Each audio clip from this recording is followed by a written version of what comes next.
Order. I call this meeting to order. This is the Standing Committee on Health. My name is Suzanne Lonis-Croft. I am the MLA for Lunenburg and Vice Chair. Today we will hear from the Department of Health and Wellness and the Department of Transportation and Infrastructure Renewal, as well as the Nova Scotia Health Authority regarding the QEII redevelopment. I'd like to remind everyone to turn off your phones or have them on vibrate. And I will ask the committee members to introduce themselves, starting with Ms. Martin. Thank you and welcome. Tammy Martin, MLA for Cape Breton Centre. Good afternoon. Susan LeBlanc, MLA for Dartmouth North. Good afternoon. I'm Barbara Adams, the MLA for Cole Harbour Eastern Passage. Welcome. Thanks so much for being here. Carla McFarlane, MLA for Pictou West. Ian Rankin, Timberley Prospect. Ben Jessam, I represent Hammonds Plains, Lucasville. Keith Irving, MLA King South. Rafa Di Costanzo, MLA Clayton Park West, and welcome everyone. And our clerk today is Judy Kavanagh, and our ledge counsel is Mr. Gordon Webb, and Sherry Mitchell is our support clerk as well. I will ask our witnesses to introduce themselves and then followed by opening. Who's doing opening, Mr. LaFleche? Okay, so we'll start with our witnesses. Mr. O'Connor. Yeah, good morning, or good afternoon. It's John O'Connor. I'm the Executive Director of Major Infrastructure Projects with the Department of Transportation and Infrastructure Renewal. Paul LaFleche, the Deputy Minister of Transportation and Infrastructure Renewal. Paula Bond, Vice President of Clinical Infrastructure, Nova Scotia Health Authority, Nova Scotia Lands. David Kirkpatrick, I'm the head of the Department of Surgery at Dalhousie, Chief of Surgery in the Central Zone, QE2, and I'm a physician lead for the QE2 Next Generation Project. Victoria Van Hamert, I'm the planning lead for QE2 New Generation Project. Good afternoon, my name is Brian Budd, Senior Director with New Generation Project. Redevelopment. Good afternoon, Craig Beaton, Executive Director of Corporate Policy and Planning with Department of Health and Departmental Representative on the QE2 project. Brian Ward, Director of Major Infrastructure with TIR. Okay, we will have opening statements by Deputy Minister LaFleche. Okay, and as of the introductions, I'm 3 pages less opening stages. So that's good news. I'm pleased to be here to talk about the QE2 New Generation Project and the role of our department and our colleagues in the Health Authority and the Department of Health and Wellness. This project is a once-in-a-lifetime opportunity that will allow us to better meet the healthcare needs of Nova Scotians with access to services, modern facilities, new spaces, and technologies. This massive complex project will support the eventual closure of the Centennial, Victoria, and Dixon buildings in downtown Halifax. The new QE2 Generation Project includes a major expansion of the Halifax Infirmary site. This includes a new cancer center, a new outpatient center, a new inpatient center, a new innovation and learning center, and major renovations to the existing Halifax Infirmary. The project also had several associated components. These include a community outpatient center in Bayers Lake, a major expansion and renovation of the Dartmouth General Hospital that is well underway, and a second operating room at the Hants Community Hospital, and extensive renewal of its existing operating room. Our department, Transportation Infrastructure Renewal, is a key partner in this project.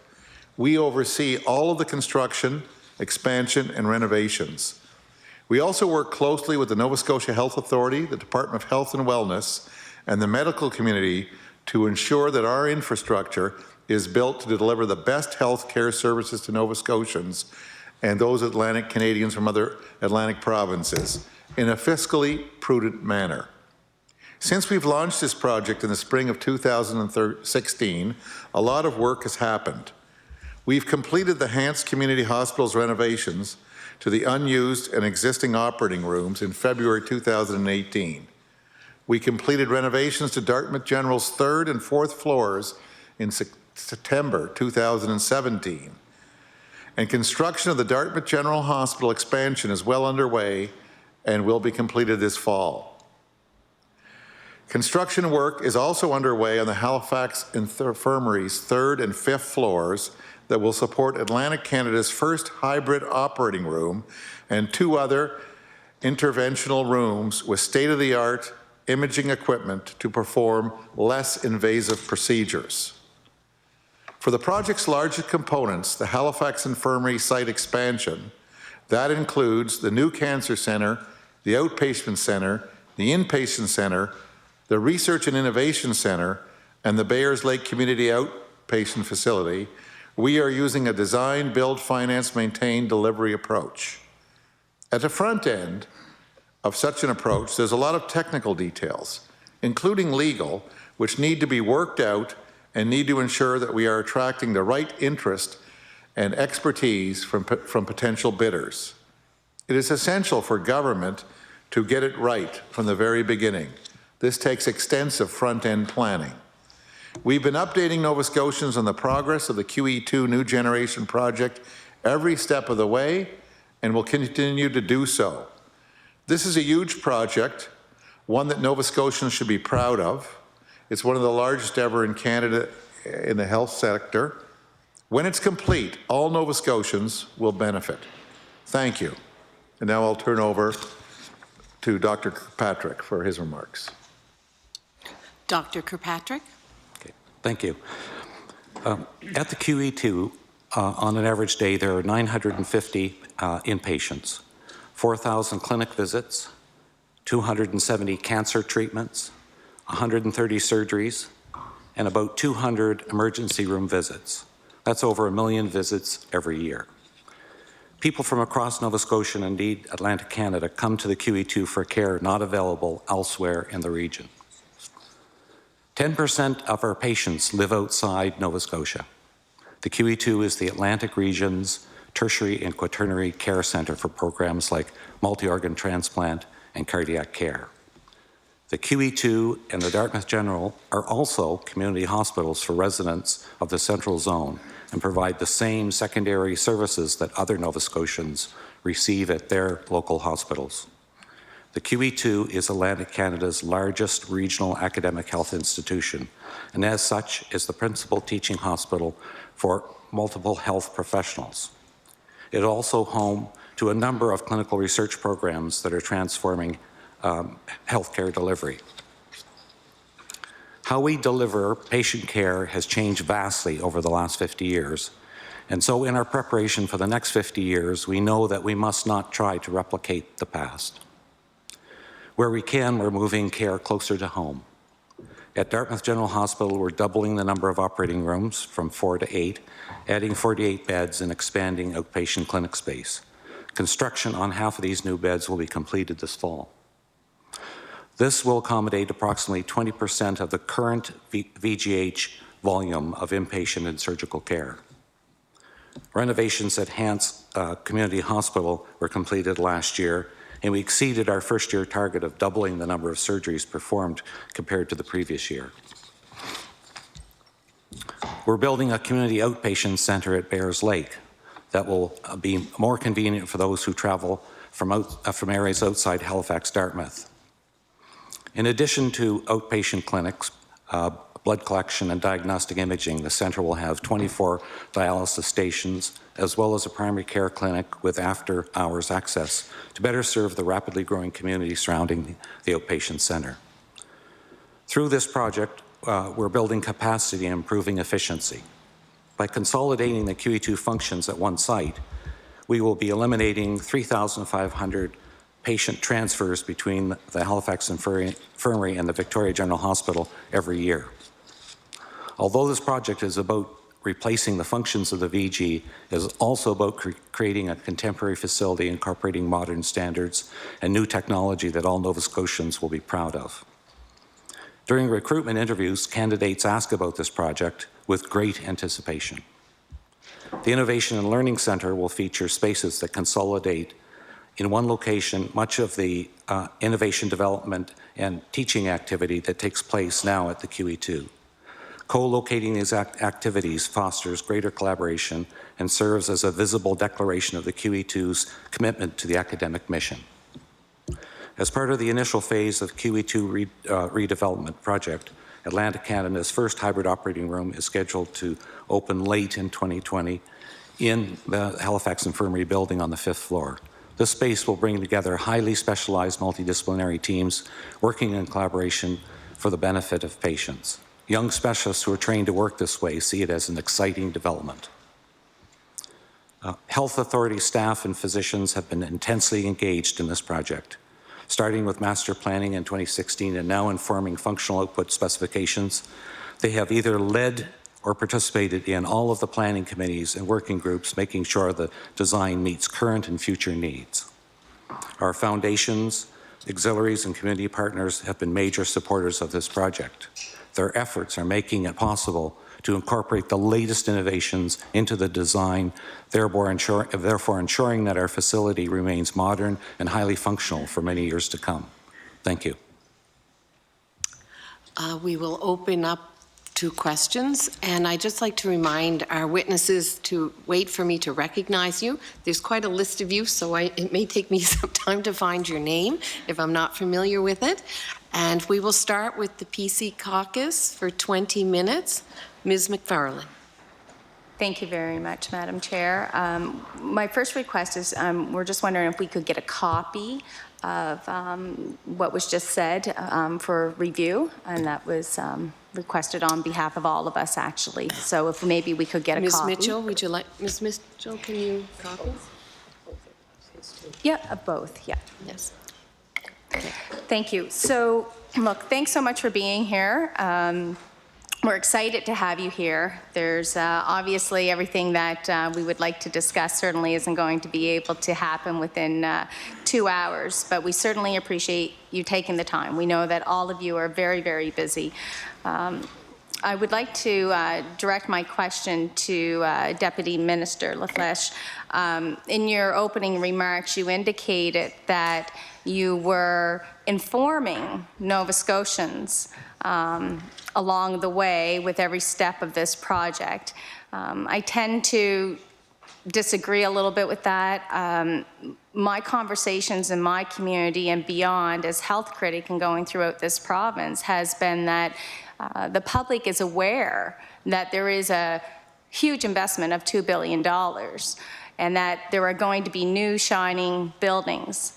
But other than that, they have no information. And this is coming from the public, from the citizens, but as well as allied healthcare professionals that are telling me that they're not informed of how this is being rolled out. So I think there's a little bit of confusion, and perhaps many are feeling a little bit discombobulated in what is actually taking place. So if you could just perhaps clarify what means your department is taking in communicating this process to Nova Scotians.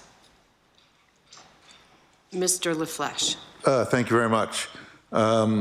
So that's actually a great point, because we are aware with no matter how hard in any subject, anything we do in our department, or for that matter in government, it's always hard to get communication out to everybody, and there's a lot of people that don't know what's happening because we are maybe not in the right medians or anything. So I'm going to allow John to explain what we're doing. We actually have quite a sophisticated communication program. It's based on the web, but you know, I've got a lot of highway workers, and they often tell me they don't look up the web, so they wouldn't be getting the communications that way. So maybe we're not doing it perfectly, and we can take some advice on that, but I can assure you we are trying our best to get communications out, and this committee, I think, is one part of that. It's one tool in the quiver, but maybe, John, you could explain what exactly we have done. Mr. O'Connor. I'll try to explain a bit, and probably have to also pass it over to the Health Authority to speak to some of the internal communications. Overall, this project has many, many components. And as with many large projects, it's been broken down into various small projects. And as we move ahead with the portions of the project, different components, we go ahead and make public announcements around what we're doing with respect to awarding contracts, awarding tenders, awarding design. So from that end of things, we put out communications to the public and to the media around the various components. So when we started construction at Dartmouth General, or we started construction and renovations at Hants, those announcements get made. So altogether, it's been sort of rolled out over many years. And then again, last fall in October, we had a larger announcement around the major components of the project, namely the 4 new buildings at the Halifax Infirmary site, the new building at the Bayers Lake site, and we rolled out what those buildings would include, and the timelines which we are moving ahead on procuring for the design, build, finance, and maintain. So in many ways, like, there's a lot of communications happening in the way of milestone announcements. So when the chemo prep project was just awarded back in April, we make an announcement talking about the contractor that's awarded the contract, when they're going to start work. And then, of course, those components then are communicated internally to all the folks that are required to know that this work is going on in their area, and the health authority that have been involved in the planning and have been involved in getting ready to operate those spaces later are aware of what's going on and when it's going to be complete and what it means to them inside. So I guess on a number of fronts, there's the public announcements, but there's also a lot of internal communications for all the people that are involved and how it affects them day to day. So on Dartmouth General, for example, there's a lot of work going on any given day for the last couple of years. It affects many people coming to the site, visitors, patients. It affects people working at the site. It also, for the public as well. So we try to communicate as best we can the activities that are going on. If there's activities that are going to be coming up that are going to affect parking, for example, this summer, they're trying to communicate that to people in advance. So those are the kinds of things that are happening regularly, or at least we feel they are. And so I could pass it over to the Health Authority if they want to speak any more about what happens internally. Who would like to take that? Okay, Ms. Van Hermert. Thank you. Our focus has been on the internal communications, both with those who will receive the services, our staff and physicians, as well as many of those who are actively involved in the planning. And so when we look back over the last 2 years, in particular when the planning activities have been very vigorous, we have had regular updates to all of our operations groups within the Central Zone, our zone medical advisory committees, our executive leadership team and board of directors, our staff via forums, emails, blasts, newsletters, poster boards, and many other different modalities. We've also had over 360 specific planning meetings with our users just since a year ago, February, when we were last at this committee. So we have had extensive involvement, not only of seeking inputs to the planning, but also in sharing information and, as Mr. O'Connor said, providing regular updates as to the status of the planning. Okay. Ms. McFarland? Thank you, Madam Chair. Thank you. So I think it all sounds well that there's internal meetings happening. I would hope that those meetings would be open to any allied healthcare professional.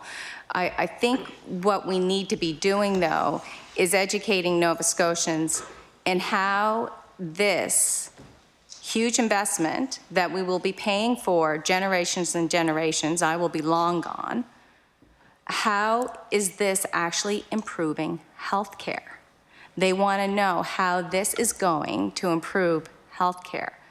And it's fine to have media there for announcements, and I think that's great, milestones. I think that's, people want to know progress, but we have to remember from Yarmouth to Cape North, many of us, and many in my area of Pictou West, we don't have internet. And we can't go online, and we can't actually, unless we go to the local library.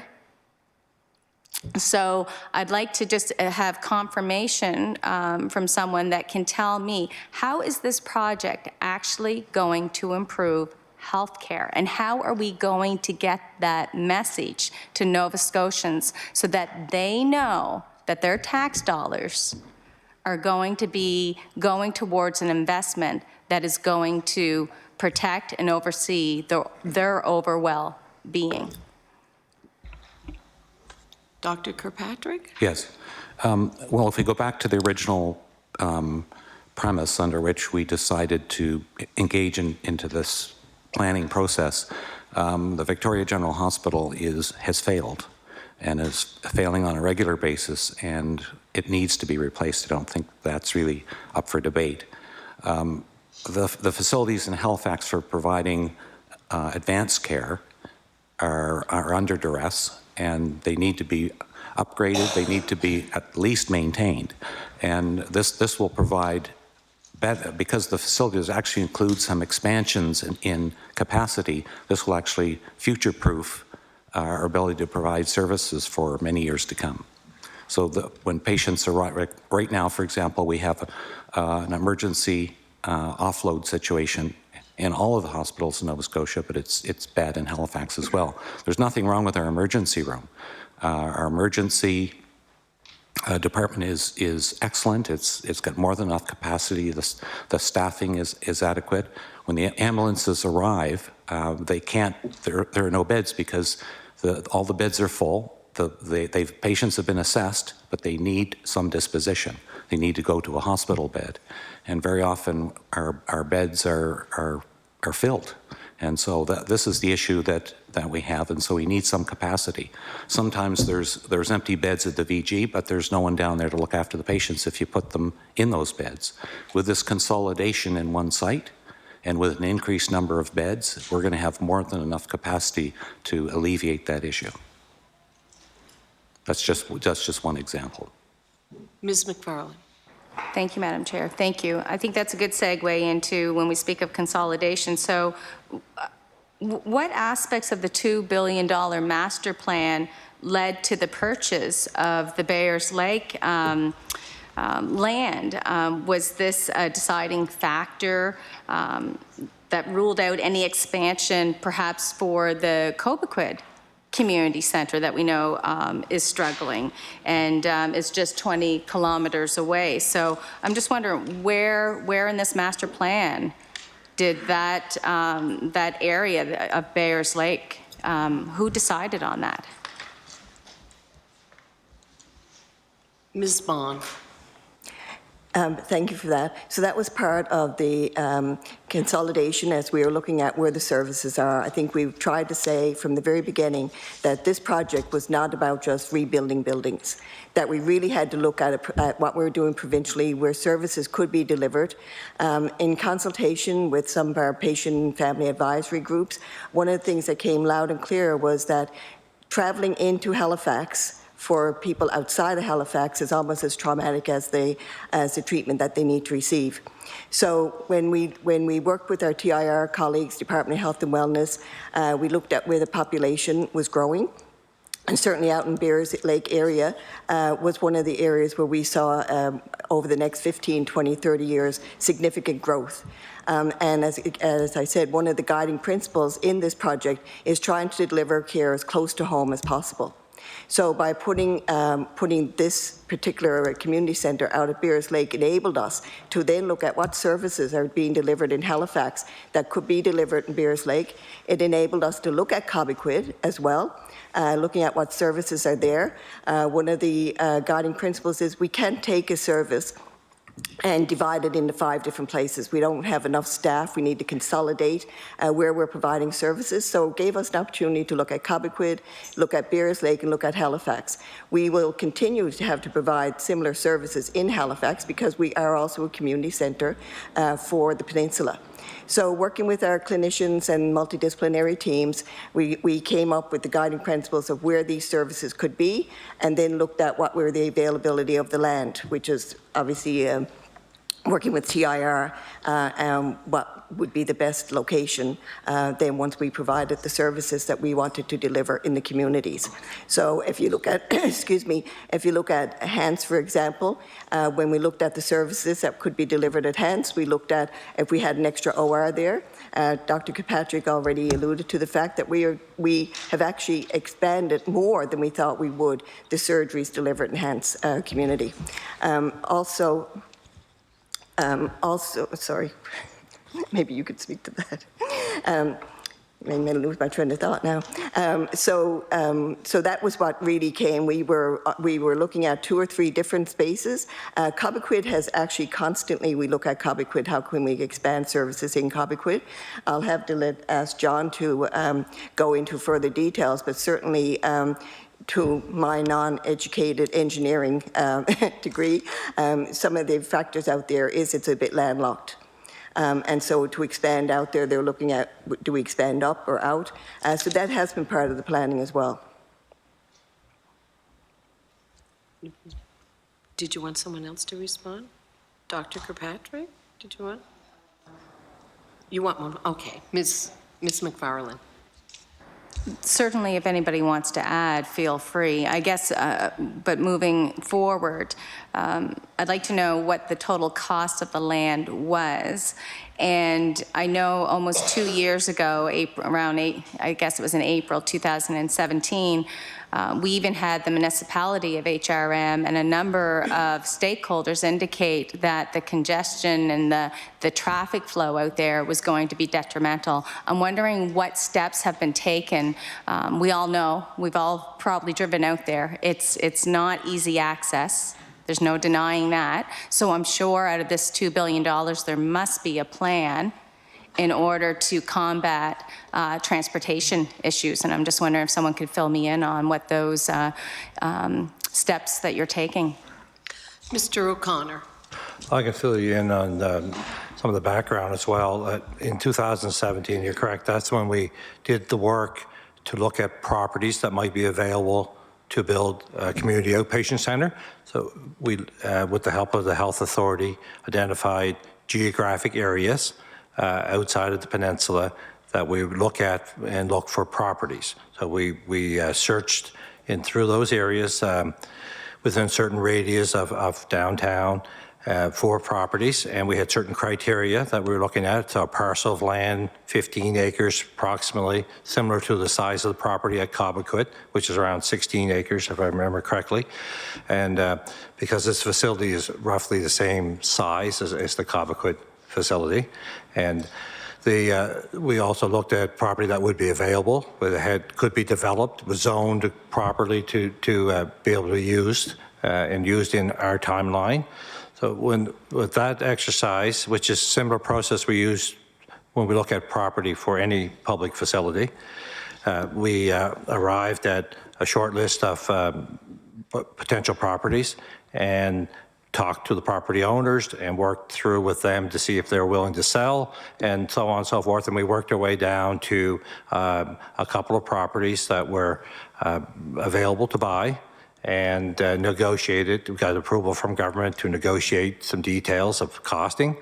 And then we made our decision based on all of that work to enter into a purchase and sale agreement with the developer for the piece of property that we purchased in March or April of 2017. And one of our criteria was to have a pad-ready site. That was part of the purchase and sale agreement. And we paid $7.5 million for 15 acres with an option to buy 5 more acres adjacent to it. And it's 15 acres of 175-acre development in Bayers Lake. So there's a lot more development happening there with more of a road network than you see today. Since we bought the property, Susie Lake Drive has been extended up to that location. Another street, which I can't think the name of, which goes in back of the Access Nova Scotia, has been extended through now to join up to Susie Lake Drive. There's another road that's going to go in next to the Burger King up into that same location off of Chain Lake Drive. So there's a whole road network that's under development. A lot of it's been built. Built up to where we are, up to that site. And it's going to be further expanded into the future. So, and getting into that site people don't have to come into Chain Lake Drive only. There's the access in from Fairview and up over Main Avenue. Also from the 103, from that side, there's Horseshoe Lake Boulevard. There's also the other back road, which I can't think of the name of right now, that joins into that area. So That's, I can't recall if you had another part of a question there. Okay. Ms. McFarlane, just over a minute. Oh, really? Wow, okay, thank you so much. I guess one of the biggest concerns I have, and I've been calling on the government, I can't understand why it's so confidential to release the Deloitte report. I really believe that releasing that report would outline a number of concerns that Nova Scotians have and would help us as MLAs to be able to have that dialogue with Nova Scotians and explain to them where did we come to $2 billion. So I'm wondering, why are we not releasing that? Order, time has lapsed for the PC Caucus, and we will turn it over to the NDP Caucus. Ms. LeBlanc for 20 minutes. Thank you, Madam Chair, and thank you very much for your opening statements. I was just remembering as you were talking about the development of the new buildings or the main site of the HI. When I was in university, my mom was working in the old infirmary as a chaplain, and I remember very clearly her transition from her teeny weeny little hole in the wall office to her new office in the new hospital, and it was very exciting. And I still walk into that hospital and go, oh, this is like, it's so shiny and new, and I think that's like 25 years old now, but it still feels new. So, you know, the idea of expanding all of these facilities is very exciting for Nova Scotians. And of course, we know that we need to replace the failing Victoria General, and we know that there's so much new medical technology that we need to sort of, you know, make our buildings accommodate. It's all very exciting. I wanted to, oh yeah, and of course I just want to shout out to the changes that have been happening at the Dartmouth General. I represent Dartmouth North, and so, you know, have been invited to lots of the planning discussions, and also, you know, to the like opening of the new entranceway and all that, and we're always being kept up to date, and it's fantastic what's going on there. I wanted to just talk a little bit about Mr. LaFlèche's opening comments, and I will obviously, there's a method to my madness here, but I wanted to point out a couple of things that he said. One was that we wanted to do this redevelopment in a fiscally prudent manner, so I'm going to come back to that in a second. Also that there's a lot of legal details to work out, and we'll come back to that. And it's essential for us to get it right. And something that my colleague has already picked up on is the updating Nova Scotians on every step of the way. So I want to, echoing what you've said there, because that's going to sort of frame some of my beginning questions. So we know that the development has calculated that the full lifetime cost of delivering the hospital redevelopment through a P3 contract compared to a public alternative delivering the same level and quality of service. Or more accurately, that this calculation was completed by the consultants at Deloitte. It's really difficult to trust that the decision to use a P3 for the construction of the new build portions of the QE2 redevelopment was a good one if the government refuses to release the methodology or the findings on this question. And this is something I brought up in budget estimates with the minister and the deputy minister, and so I'm not satisfied with the answers I received there, so I want to ask again. So can the representatives from TIR or Health please share how the costs compare between a P3 model and a public alternative? Mr. LaFlèche? So this will probably answer Ms. McFarlane's question too, is that correct? So we're good? We were going to answer it. I was going to answer it on the Liberal time, but I'll answer it here now. I was going to steal Ben Jessum's questions. John's going to give you a more detailed answer, and then he'll switch back to me, because I can tell you a way you can find out the information, but they can't. Okay? Maybe I'll let John give a go at that answer. And remember, I didn't get to speak at estimates. I would love to, but I didn't. John. Mr. O'Connor. Okay. I'll just go backwards a little bit on this one. So the business case is probably what you're referring to. That was prepared by Deloitte and value for money. So in Nova Scotia, we don't have a lot of experience with delivering P3 projects. So we rely heavily on advice that we get from elsewhere. So Deloitte have been our advisor. They have been selected with a lot of experience in managing and overseeing the procurement process for P3 projects. We We also are following similar practices used elsewhere in Ontario and other places with the procurement process for P3 projects.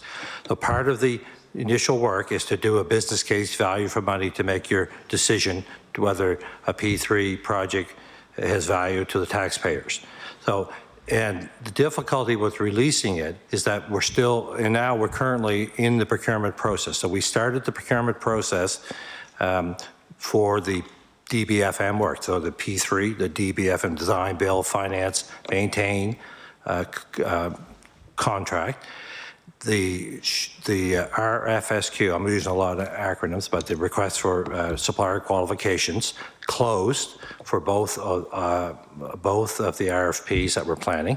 So we're really in the midst of the procurement process. We started last December, and the first stage, which is the RFSQ stage, has closed. It's currently being evaluated for the Bayers Lake proposals that we received, and the evaluation is starting for the HI. So we have 2 different RFPs that we're planning to issue to the shortlisted teams for each of these sites. So one complete procurement process for Bayers Lake, one complete procurement process for the 4 new buildings at the Halifax Infirmary site. So getting back to the business case and value for money, that is the information that we help make our decision to go to a P3. We have yet to see the prices and the bids and the proposals that we're going to get from the team. So once we have these shortlisted teams in a number of months, and I'll explain some of that if you want to, we will be issuing an RFP document to these shortlisted teams, which will contain enormous documentation on our part, which outlines our requirements that they must achieve and meet with their design and construction and their 30 years of maintenance. So all of the requirements for the design, construction, and 30 years of maintenance are being created now by us and all of our teams to go in the RFP, which will get issued to the shortlisted teams. And this is happening for Bayers Lake and for the HI. And the business case and the value for money is what we're measuring to. So we're going to update the business case and value for money as soon as we're finishing the output specs. So we'll update them to make sure those numbers that they prepared for us capture the requirements that we are currently creating, clearly capture them so that we have a good comparison.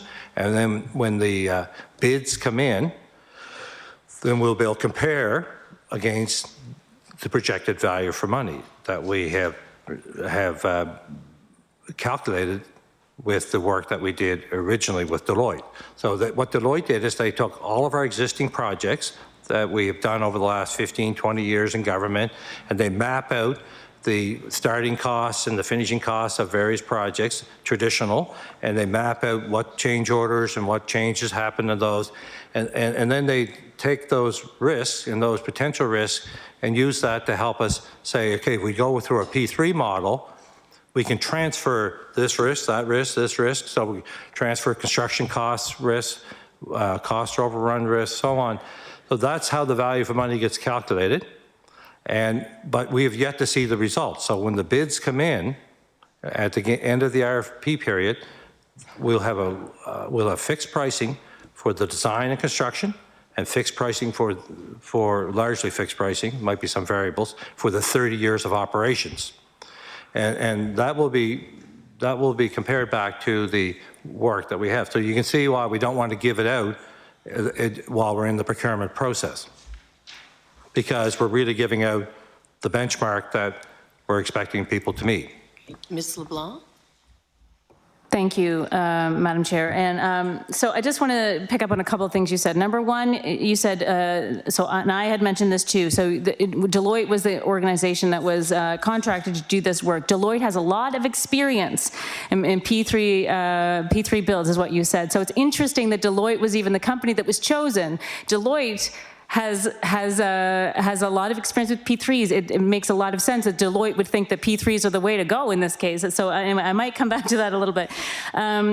But your answer, unfortunately, doesn't really answer my question. Basically, what I'm asking for is the methodology in which Deloitte used to decide that P3s were the way to go. I understand that maybe Nova Scotia doesn't have a lot of experience in building hospitals, but in P3s, but we do, because we built a whole bunch of P3 schools, and I believe the Cobequid Center was a P3, so we do have some experience, and we do have skilled people who can do the work, and lots of skilled workers here. So I've heard this before, that we couldn't possibly be able to manage such a project on our own. And again, this is one of the themes that seem to be happening with our current government right now, is that we couldn't possibly be that good. We couldn't possibly do that ourselves. And I disagree. However, I'm not Deloitte, and I haven't done the comparison. All I'm asking for is to see the methodology that Deloitte used so that we can know, and Nova Scotians can understand, that we are getting value for money. So if you won't tell us those numbers right now, could you please at least release the comparisons between a P3 build and a traditional build with percentages instead of actual money in dollars? And that's to? Either one. TIR, I guess. Who would like to? Mr. O'Connor? Sorry, am I going to do that? So the methodology is one thing. We probably could explain the methodology. It's the numbers and the value for money that we're going to be measuring against when we get the bids in, that we do not want to release. We don't want to give away our numbers, our cost estimates, and what we expect to see in pricing. We don't want to give, as far as methodology goes, like how was a value for money calculated, and what was included in the calculation of value for money. We likely could explain in a general way of what components go into a value for money calculation. It's the numbers and the assumptions that we made with respect to how much value we get by transferring that risk versus keeping it. And to your point on we are capable of managing large projects. What this is really doing here is trying to bring a number of different contracting arrangements in under one. Design, we do design bills. We do regular design, regular construction tendering. We do design bills. We've done some P3s in the past. So it's just different methodologies with delivering a project. But the importance of the P3 is the maintenance. The 30 years of maintenance really helps keep the focus on a good quality design and a good quality build, so that the maintenance, you have a full picture of the overall cost of that asset for 30 years. Ms. LeBlanc?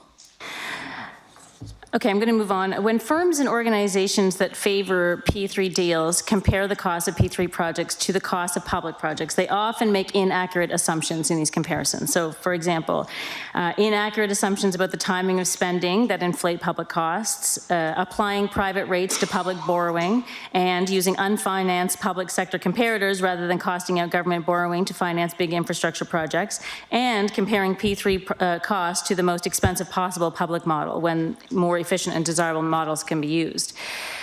These assumptions have been made by organizations like Partnership BC and Infrastructure Ontario, resulting in flawed comparisons that were ultimately criticized by the auditors general across the country as misleading.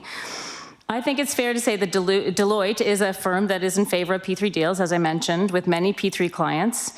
What guarantee can the Department of TIR and the Department of Health and Wellness make to Nova Scotians that that Deloitte, the firm that we've contracted to make this comparison, has not made these same flawed assumptions about the cost of a public build? Mr. O'Connor? Yeah, so we were aware of that concern before we hired Deloitte. So just going backwards, so we hired Deloitte through an open RFP process. A number of different firms responded. They were selected. And but going into it, we were well aware of the criticisms from the various Auditor General reports around the country. So part of the work of Deloitte was an objectivity analysis looking at the various P3, the history of P3 projects, some of the flaws that were identified by the various Auditor General reports around the country, in Ontario and other places. That was part of their work. So that when we created the business case under their leadership, that we didn't fall in the same to the same criticism, that the business case then would be I guess extensive enough and include the aspects of analysis that are needed that were criticized, have not been included in the other jurisdictions. So we did take that into account when the business case work plan was created. Ms. LeBlanc. Thank you. The Premier said in the fall that the cost of the redevelopment was sitting at approximately $2 billion. Can you confirm that this figure is from Deloitte's report comparing the public and private options for Nova Scotia? Mr. O'Connor? No, I can't confirm that. It's a general number that we put out overall for the entire QE2 project, including Dartmouth General, Enhance, and other projects that we're doing, renovations at the HI. So it's an overall number that we published. Again, we didn't want to publish what specifically we expect for a cost for the 4 or 5 new bills. We didn't want to put that number out, so we have an overall number based on estimates we have for the DBFM, but we didn't want to break it all out again because we were starting a procurement process, and we're still in the procurement process now, and best advice was not to give out the numbers in advance of the results. Ms. LeBlanc. Can you tell us when and how the cost will appear on the books in Nova Scotia for the whole project? Mr. O'Connor? Some of it already appears on the book, so the work that we're doing now is in budgets and has been in the past years, and currently this year there's monies in the budget that have been approved by government for doing the work that we're currently doing.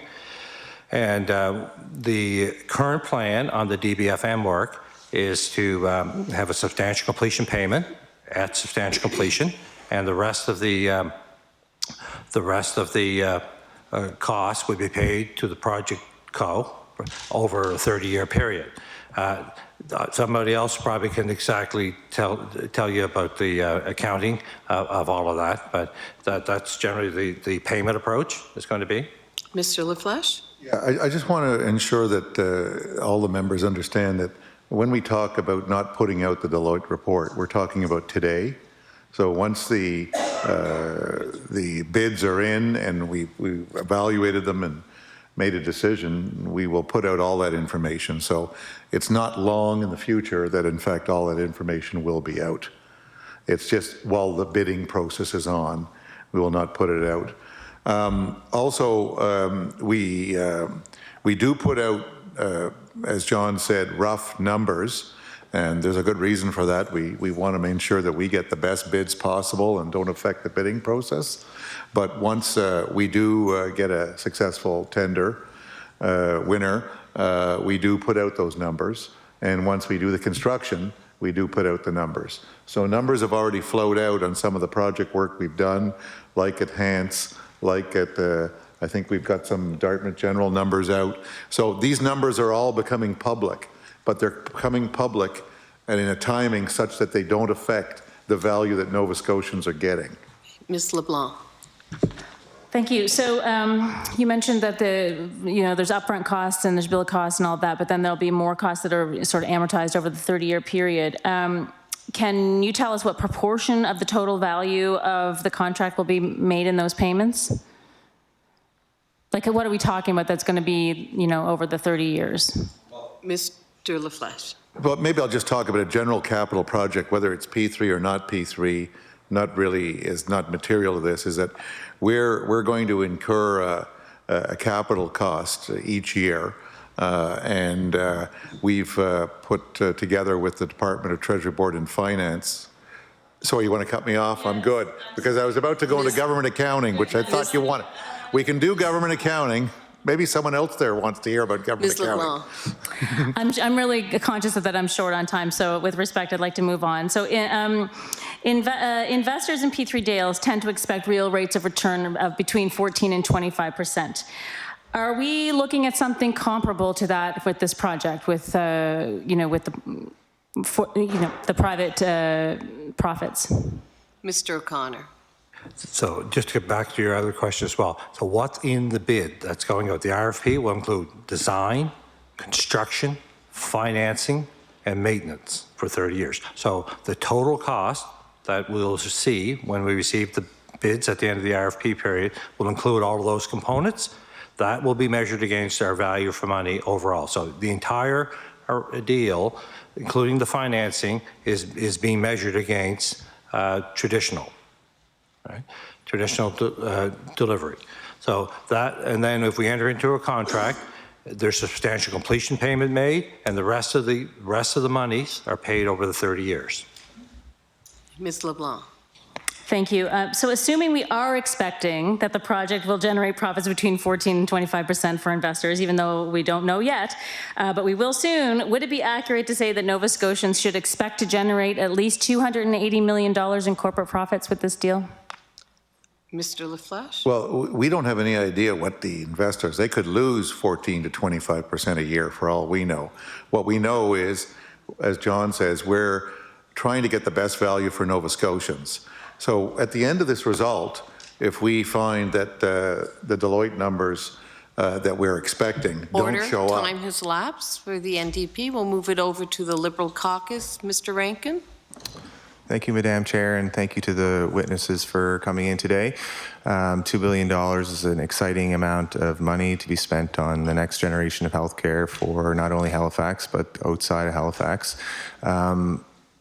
Some of that money, I think, is quite rightly been targeted at a community outpatient center in Bayers Lake. So that will be the focus of my discussion. I know the opposition party, both of them have been against this project since the announcement came out, and have preferred to look at either downtown or expanding out in Sackville. So I think it's important. I certainly hear excitement across not only Beachville, Lakeside, Timberley, and the urban communities that are on the doorstep, but down through to Tantallon and Hubbards and some of the rural areas of HRM and Terrence Bay and some of these areas that where actually most of rural Nova Scotians live. Not everyone recognizes that they are in rural HRM and they don't have access to any transit at all. So I do want to mention transit, though, to start with, because quite rightly, I think it should be discussed when any kind of new development is brought forward. I know it was, and I fully expected it to be, certainly with the Canada Game Centre. That's a very successful building right on the other side of Bayers Lake. They're virtually next door to the Lacewood Terminal, but even they have a lot of people that drive to their facility, and I know part of the reason why that terminal was put there is because of that kind of crush point, and there are always modifications being made. Notwithstanding, people in the areas that I am representing can take a bus to Bayers Lake in about 15 minutes. I recognize that folks have to get transfers and such, so I just would like to see a bit of an update, if possible, from any of the witnesses for any discussion that has happened with Halifax Regional Municipality in terms of their plan to modify transit to the area. Mr. O'Connor. Probably should get Brian to speak to this one, because Brian's been conducting the meetings. We've had regular meetings with HRM, and if it's okay, I might just have Brian Ward speak to it, please. Okay, Mr. Ward. Yes, hi. We've had around 8 or 9 different meetings with Halifax Regional Municipality, and we continue to talk to them about the transit situation in Bayers Lake. I think there's currently 2 or 3 routes in Bayers Lake that touch down in the area. And we've expressed our opinion that we would like to have the community center be accessible by transit. And we've had numerous conversations with them on that. And we're still waiting for them to make their final decision. I would assume that as we get closer to the project being completed, that they'll probably make some decisions then. Mr. Rankin. Thank you, Madam Chair, and I appreciate the update, and I fully expect that we'll continue to get updates on that. The alternate sites that were mentioned when they were under review, I know the list started at something like 15, and you mentioned they're narrowed down. I want to try to get some insight on parking. I briefly mentioned parking because, as I said, people will continue to drive, and the significant amount of people that come from rural HRM drive to the facility as well as outside of Halifax. And we have people coming from people from the South Shore and all the communities along the 103, 102 that frequent in. Was parking part of that criteria? And can you give me a sense of how many parking spots that we're going to be able to have in this complex? Mr. O'Connor. Yeah, so parking was part of the criteria when we established the initial estimate of 15 acres, 16 acres. Initially was based on, okay, how much parking, how much space do we have at Cobequid, how much parking is at Cobequid, how big is the building, kind of using that as a bit of a reference for us to establish our initial requirement for a property that we'd need to focus on. And part of the master planning team included specialists in parking and traffic engineering. So the parking component of the planning has been an integral part of the overall thinking of what needs to get built at Bayers Lake. So included in the current plan, and as we go forward now into the output specifications, is a large parking component at the site, and possibly somebody else might remember how many. I don't remember how many, but definitely based on projections of parking needs, looking at Cobequid and other similar facilities and what's needed there for parking. Maybe I see maybe Victoria could give a more accurate number for David. Mr. Kirkpatrick. Dr. Kirkpatrick, sorry. Okay, I think first of all, I'd like to say that in our planning for this outpatient facility, part of the motivation was that we knew that when we combined, part of the consolidation of the Victoria General site and the Halifax Infirmary site would result in a fair bit of congestion on whichever site we chose to land on. But in this case, of course, it's Halifax Infirmary. So if you take all of the 400,000 visits that come to the VG and transpose them simply on top of the 400,000 that are coming now, it's going to be a pretty busy spot. And so certainly traffic management and parking at that site is something that's being looked at quite intensely. Now, we also thought that with having something outside the peninsula would help decompress some of that congestion on the peninsula. But the main reason for looking at a community outpatient center was the numerous patients who tell us who come in from outside the peninsular Halifax, mainly from outside HRM, in fact, who say, I don't mind driving 5 hours from Cape Breton, but I sure as hell hate driving on the peninsula. So if there's something you could do to relieve that, that would be great. So that's the reason we decided to do something about it. Mr. Rankin? Thank you, Madam Chair. And I just wanted to get confirmation. I think I heard you say that most people that were visiting out of the, I think 400,000 or number, do come from outside of HRM. And if you could also, do you have any metrics at all on the population catchment area? Because I would be confident that I don't know if it's the 5K radius, but I've seen numbers before around the Bayers Lake site, if it's comparable to what we would have at the Cobequid Centre. So that would take in Beachville, Lakeside, Timberley, Fairview, Clayton Park, Rockingham. Are they comparable, or do you have any specifics on those population numbers? Who wants to take that? Ms. Van Hermit? So the location of the Bayers Lake Community Outpatient Centre was partly in response to the expected growth in those immediately adjacent communities, but partly, as Dr. Kirkpatrick said, just to serve generally those who do not live in the Halifax Regional Municipality and are driving a considerable distance. So in response to your question, it's actually a bit of both. In terms of meeting the needs of those who are coming to Halifax for care. I would like to also follow up on the specific questions about parking and the site circulation. We are planning, as Mr. O'Connor said, for staff and for visitor parking. There is a consultant who is doing a very specialized analysis of that. They take into consideration the staff and visit volumes. They do use Cobequid as a benchmark, but look at this centre specifically to say how many spaces are required depending on the length of the visits. And there are considerations for how to expand, should the volumes expand. There are considerations on the site in terms of being able to accommodate transit, both the handy transit and the regular transit on the site, should those decisions be made at a later time. Mr. Rankin? I can certainly appreciate that, and I know there's a lot of work happening, like even today, the 102, 103 interchange is a massive project that's improving that traffic flow, and 2 years ago, or maybe it was last year, the St. Margaret's Bay entrance had some improvements in terms of how you come off the highway and extending the right turn lane out, and so that's all good to see, and it's great to hear that there's more work being put into more modification. In terms of other advantages to the site itself and the size, the sheer size of the 15-acre site, is there an opportunity to provide more of a park space, green space relative to the type of benefits that patients and visitors will have, how it relates to, you know, good mental health and that type of welcoming nature? Is there any thought being put into how that may be a benefit with the site? Ms. Van Hemert. Yes, there's considerable emphasis on the wellness aspects of the design of the building, orienting the building to enable maximum natural light penetration. There's considerable green space around the entire building. It is on the top of a hill and has vistas. I think it's called the Black Duck Ponds.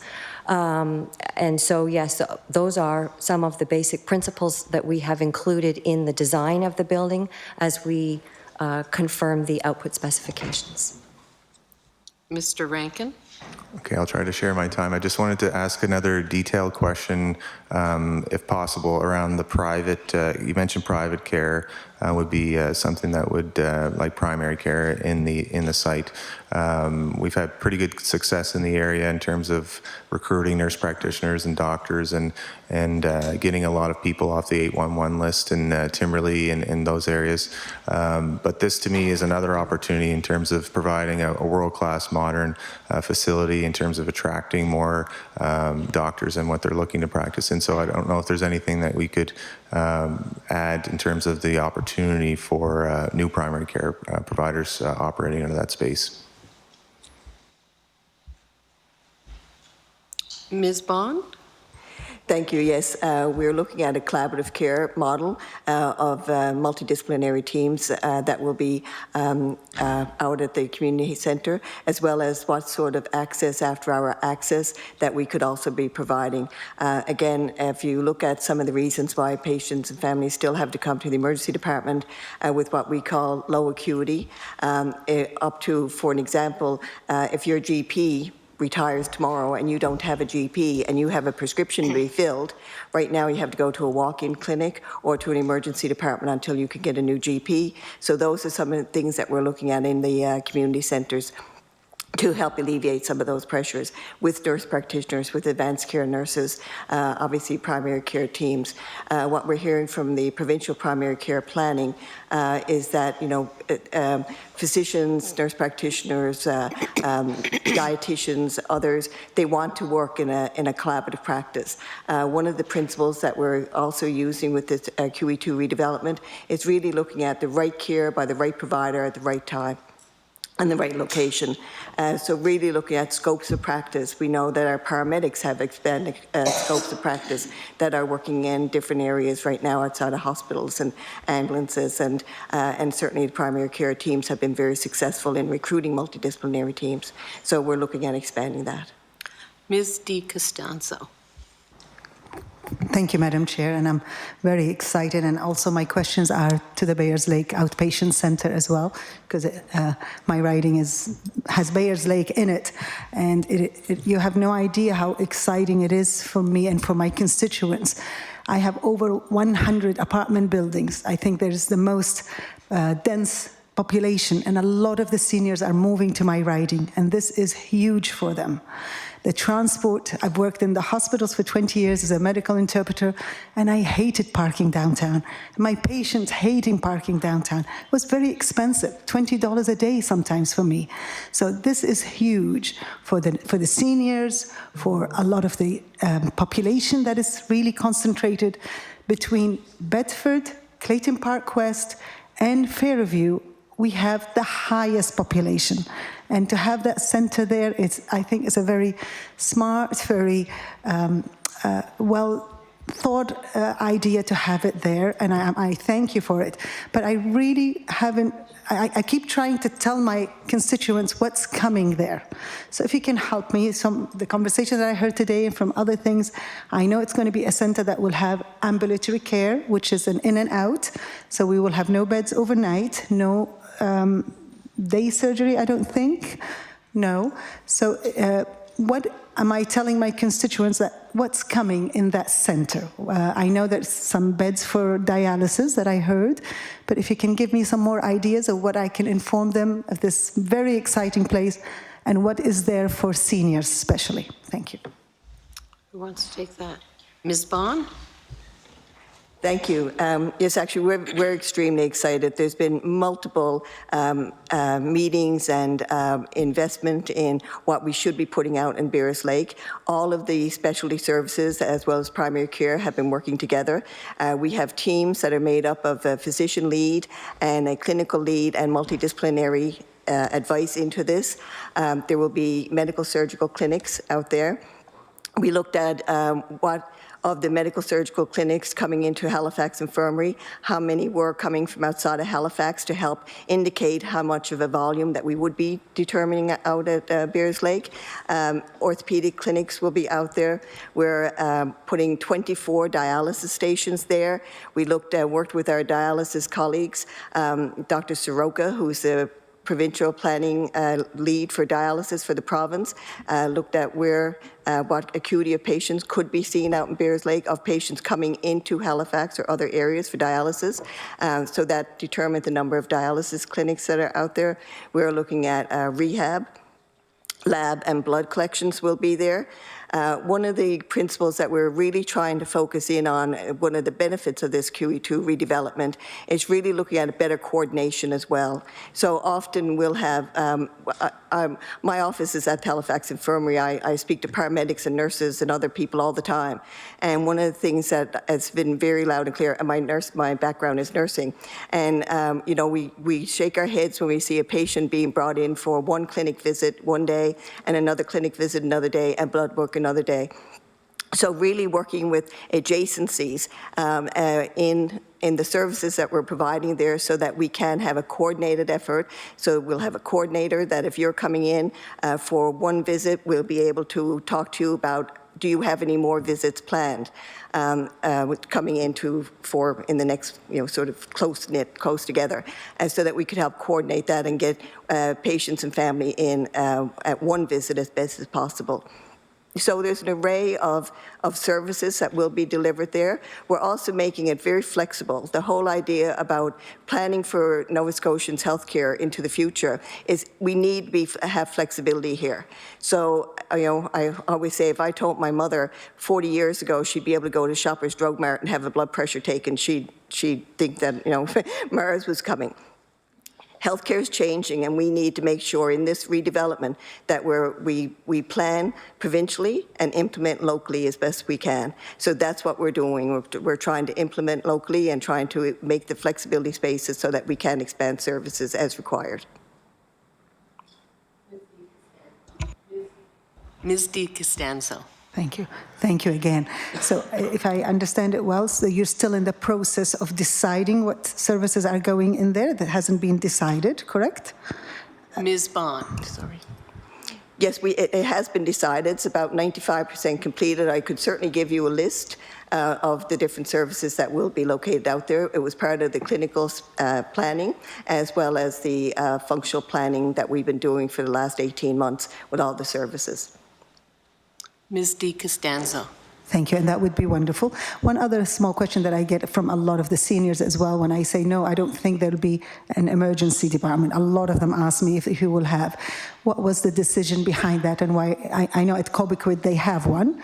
You know, I try and explain it to them that's going to be similar to Cobequid, so they get very excited about the emergency, but we are not having that there. If you can just explain why that.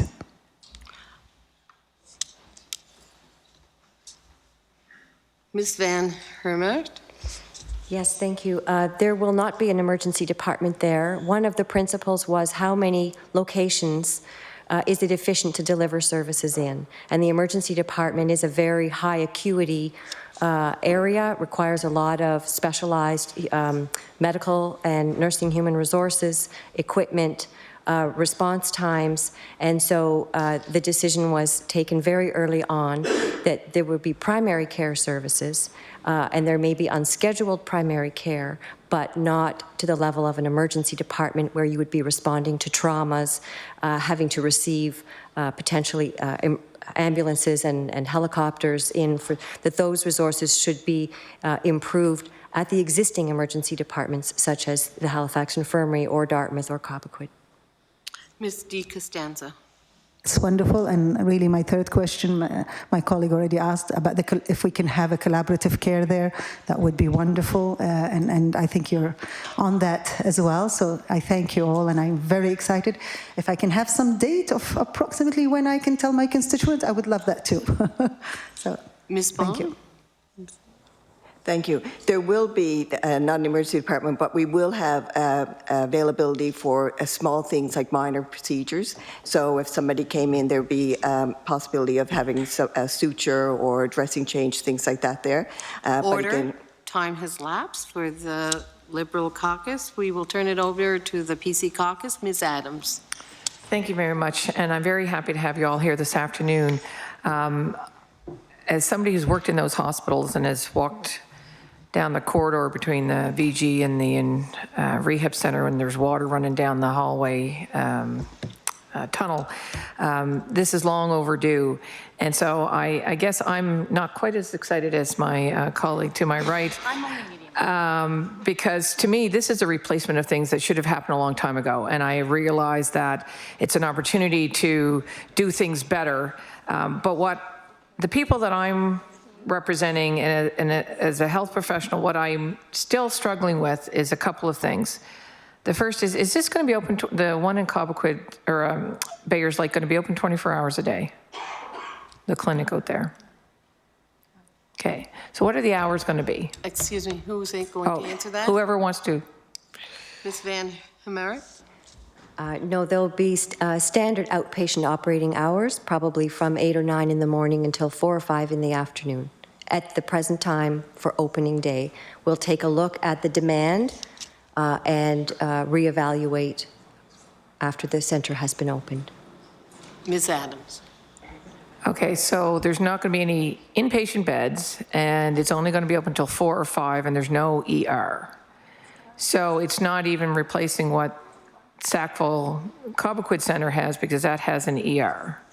So I guess what I'm left wondering is the current problems that we have. I mean, we know the hospital has to come down because it's can't even have a shower there. Is we've got 25% of our acute care beds are taken up by long-term care wait patients. So is this new development going to change that? We've got 2,100 people waiting for home care who are home.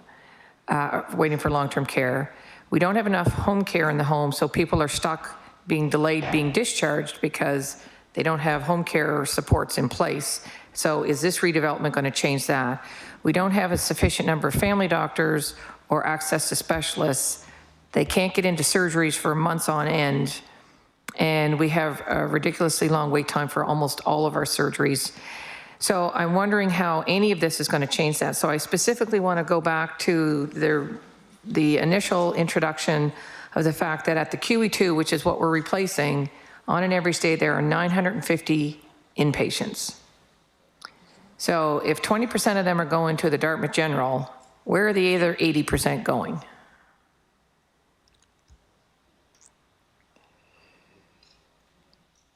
Dr. Kirkpatrick?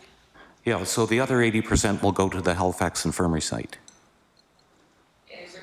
Ms. Adams. And there will be capacity to accommodate them with some extra capacity as well. So this will help alleviate wait times. You know, also superimposed on this project has been the government's arthroplasty expansion project, which has brought 4 additional orthopedic surgeons into the province, and 2 are here in the central zone, along with all the resources to support them. So when we move 4 of the operating rooms to the Dartmouth General Hospital, that'll give us 20 additional operating rooms every week. 11 of those will be used by orthopedics. So one of the long wait lists that we hear about over and over again in the press are the long wait lists for hip and knee joint replacement surgery. And so there's a big plan in all of this to really get a handle on all of that wait list. So we do have the resources all lined up to look after that. So in those 11 beds, we'll have a primary joint replacement center, and that'll be able to look after a significant volume. Ms. Adams. Thank you for that. So we're getting bits of information. What would be really helpful is if we had a comparison now that said we have 950 inpatients, and this is how many we're going to be able to have once this is all done. We have 4,000 clinic visits now. Once all this is finished, we'll have X number of clinic visits. We have 270 cancer treatments. We'll be able to do this many. 130 surgeries, 200 ER visits a day. This is how many we'll be able to handle. So you mentioned that you know what's going to be out in Bayers Lake and that you could give us those details. I would have hoped that that would be today, that we would have gotten the summary of those details. So what people want to know at the end of all of this is, are more people going to get more treatment in a faster way? And we don't have that answer yet, because if there's 270 cancer treatments now offered at the QE2 and we tear it down and you build all these other buildings, will there be in fact more cancer treatments? Will there be in fact more surgeries? And I know for orthopedic surgery there'll be more surgeries because that's one of our biggest wait lists. But what I don't know is, if you're going to have surgeons doing that, are we cutting back on surgeries that are being offered for something else? So what I'm looking for, and I'm asking somebody on that side, is it possible to have a breakdown of this is how many procedures and inpatients and outpatients and wait lists, what it looks like now and what it's going to look like in, I don't know, whenever the building's finished? And that would be another question, is when are you starting all of this and when's the actual finish date? So is it possible, and do you already know if we're going to have increased capacity for all of these inpatient and outpatient beds and procedures, or are we simply moving them from the QE2 and we're going to end up with exactly the same number of inpatient and outpatient beds and procedures? Ms. Bond. Thank you. I think there were a few questions there, so I'll take a stab at a couple of them. And I certainly do have all of the details with me today of the services that will go to Bayers Lake. And so we could certainly provide that. The second thing is that I think it's, as we all know, it's very complex. The inefficiencies of running the VG site and the Halifax Infirmary site right now is part of the reasons why we do have increased lengths of stays. As was mentioned earlier, 3,446 transfers between the VG and HI alone. That's getting patients back and forth for tests. It's if we don't have a bed, if you come in with a fractured rib and have to be operated on tonight at the HI, you come in through the emergency department, you're then transferred over to the VG. So bringing everything together as part of this QE2 redevelopment will help with these inefficiencies, will increase decrease lengths of stays that we're seeing, and we know that we have lengths of stays that are above what we should have at the average length of stays. We know that this will be improved upon, which will turn our beds over, so we'll be able to utilize those beds better. We're increasing 3 operating rooms at the HI above the capacity we have today. So for future growth. Right now, many times we have elective cases that get cancelled if we have a transplant come in. That can take up 2 operating rooms. So the increase of 3 operating rooms at the HI site will eliminate that. They eliminate just your ordinary traumas coming in, having to cancel elective surgery. That will be eliminated. We're increasing 2 ophthalmology ORs.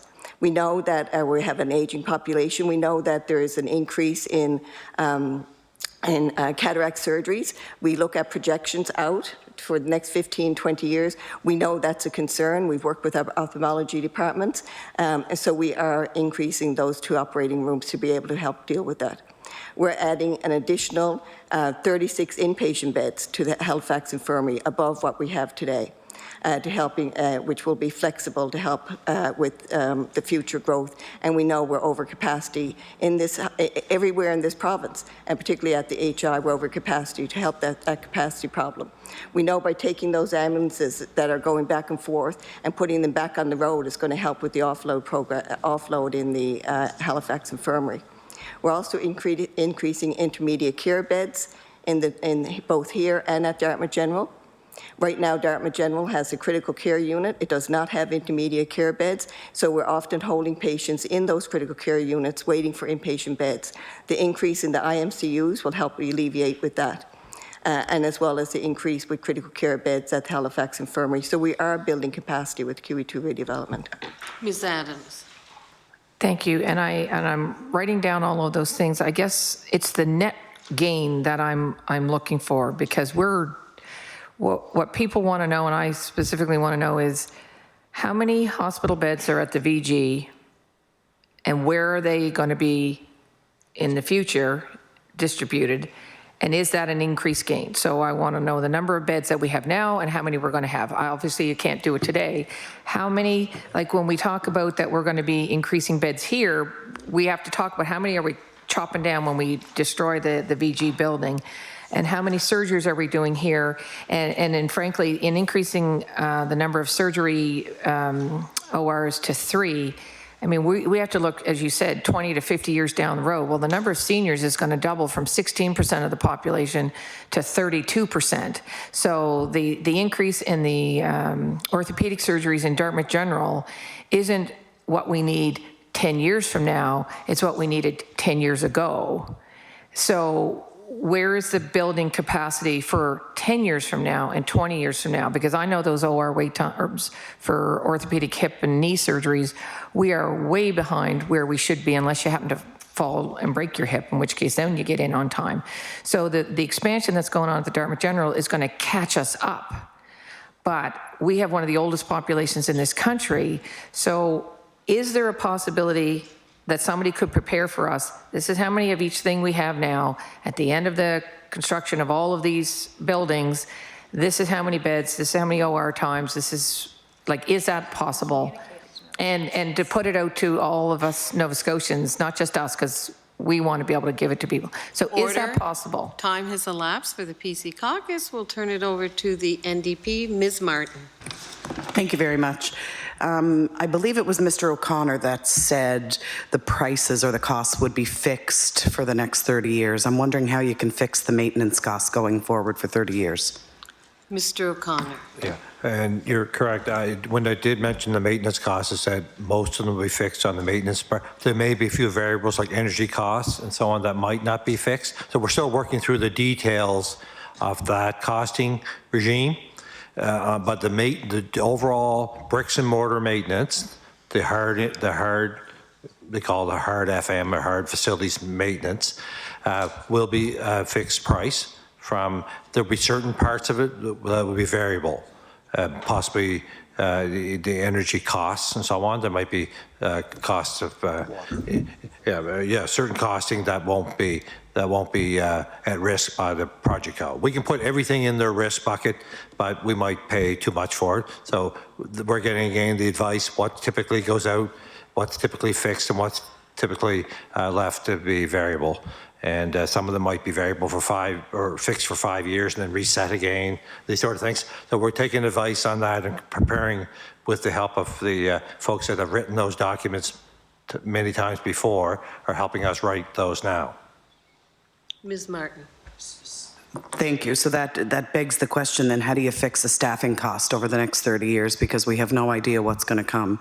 But to that end, I notice, in the description, it's designed, financed, built, and maintained by a private company. So what happens to those union jobs that are currently now in the facilities? Will you be guaranteeing those remain union positions?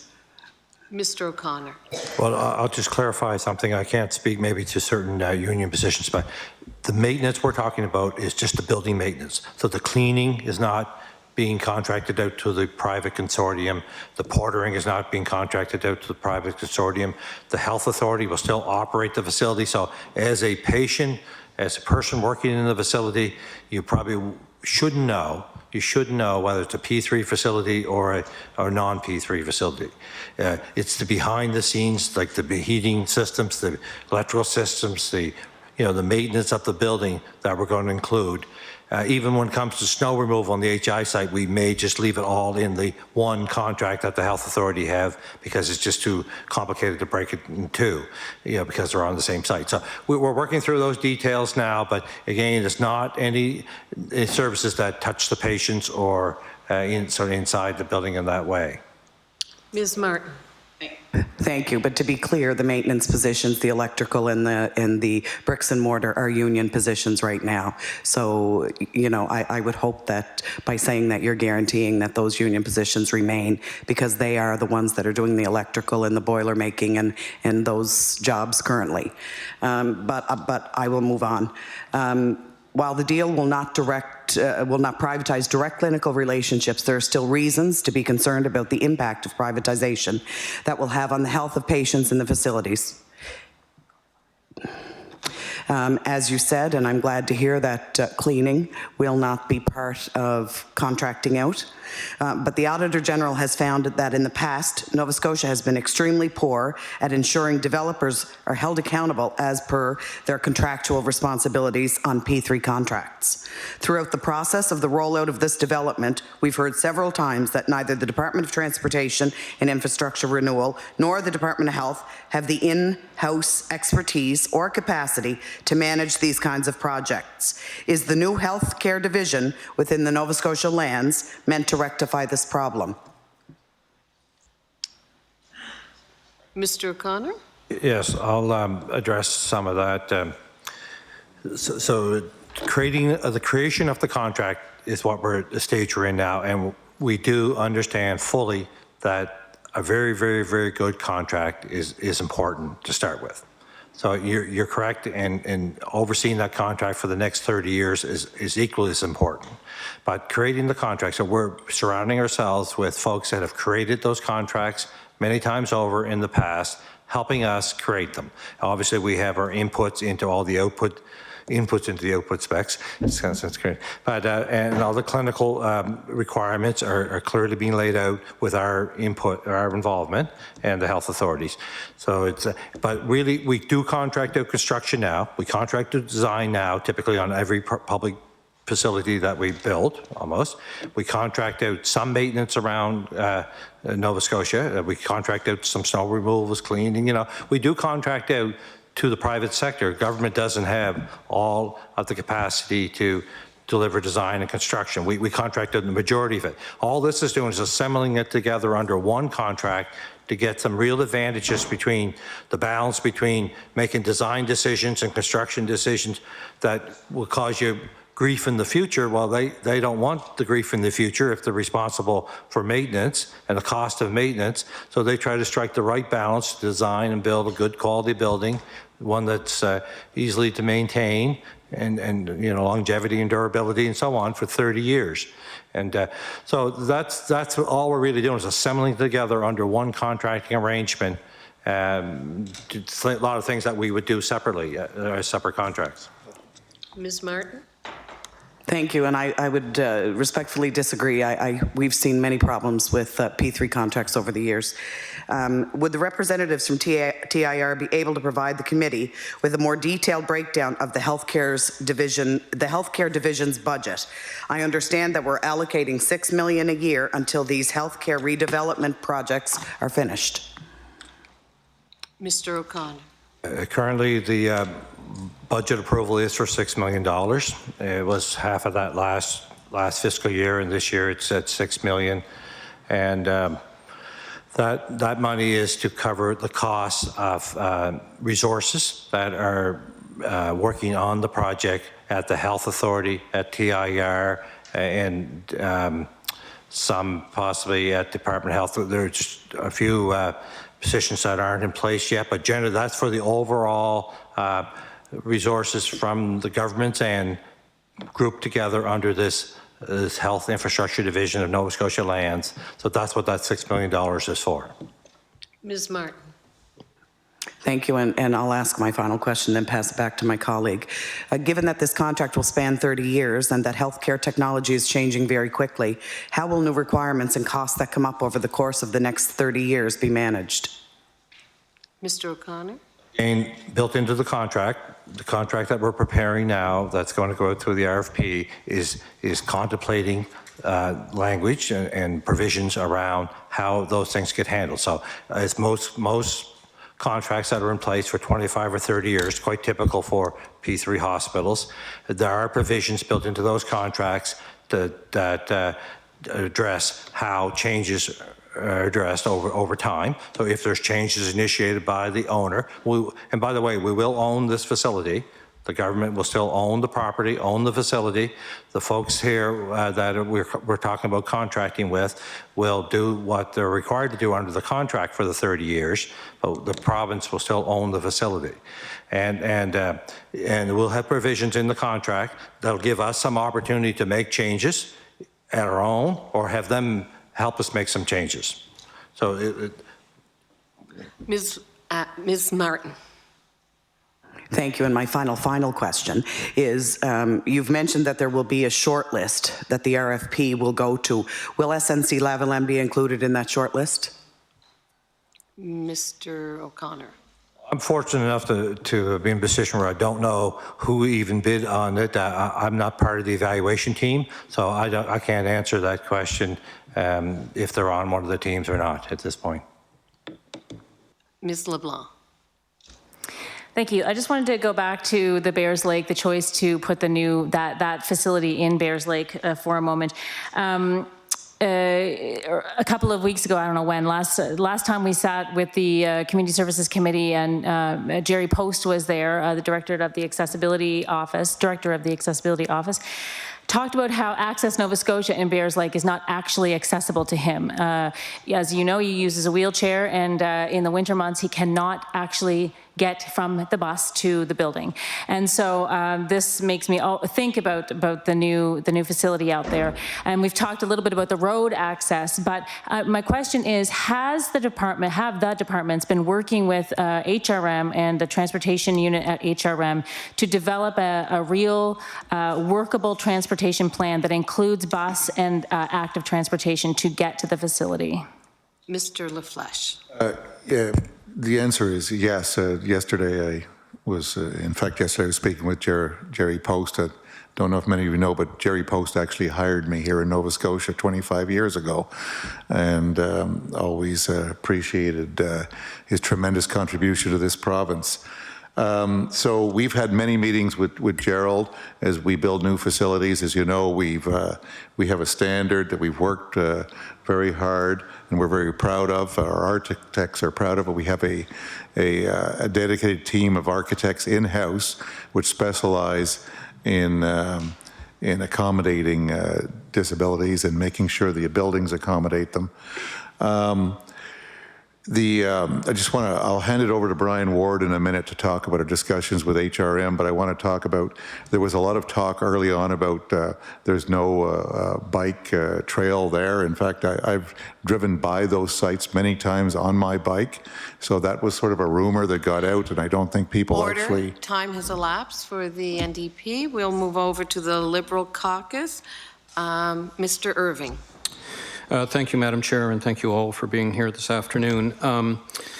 First of all, I just want to say that I'm come at looking at this project as an architect, so I have a bit of insight into the complexity that you're dealing with here, and I think it's important that Nova Scotians get some insight into the challenge of this project. I do want to say that I'm delighted to hear that you're bringing in external expertise to this project, given its complexity, and the staging of the buildings, I think, is a very wise decision with respect to breaking it down into more manageable pieces.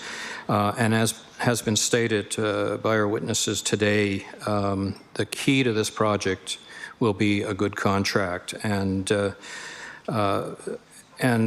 as an architect, I understand the complexities of this building type. Hospitals are the most complex building type that we deal with in construction. But on top of that, where I need to get more understanding, and I hope someone can shed some light on this for all of Nova Scotians, is the complexity from the healthcare side of this. With the technological changes that we're dealing with, the demographic changes as we try to look out 50 years and what's happening, the new medical techniques with less invasive procedures coming online, so less space needed after surgery, that kind of thing, the changing of standards. So there was a few comments made about 360 meetings with users. That's a little bit of an insight, I guess, for Nova Scotians in the amount of work that is involved here. But it's so important that very solid planning goes into this. This will save Nova Scotians money in the end. It's a lot more difficult to make those changes in the midst of construction, as I think most people know. So I'm wondering if there's anybody on the Health Authority side, Ms. Bond or Dr. Kirkpatrick or Ms. Van Hemert, are there any examples that you can give Nova Scotians on how complex this is?